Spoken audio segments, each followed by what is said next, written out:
Joe Miller with the Joe Miller Law Firm.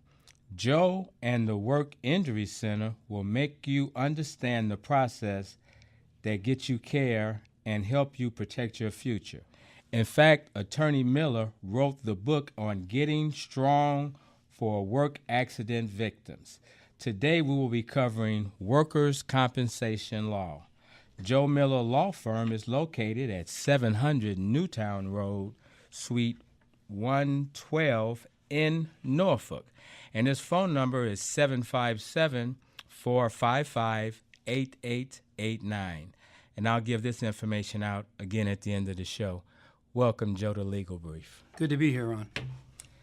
Joe, what is workers' compensation? So, basically it's the idea that an employer has to compensate an employee for his or her injuries.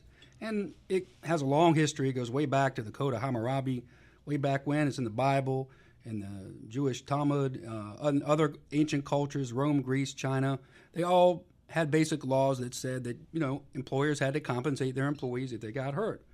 And, in fact, this whole, people often say this eye for an eye, tooth for a tooth thing that's in the Bible. Yes. If you read some of the commentary text, like in the Talmud and like this, what it was really saying is it's talking about compensation.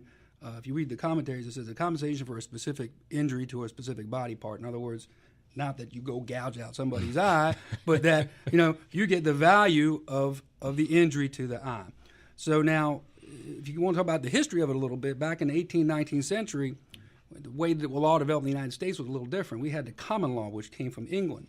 Because in the Middle Ages, all that stuff back from Hammurabi, it all dropped away because of the feudal system that you had. So if you were hurt at work back in the 1800s, you were in a bad way because first you used to have to prove that the employer was at fault, and you had to be free of fault if you were hurt. And that's something called contributory negligence, which unfortunately we still have in personal injury cases in Virginia, one of the few states that still has that. So in other words, if you slipped on something, you fell down, you got hurt, you should have seen it, so you're at fault, so you don't get anything. That was the way it used to be.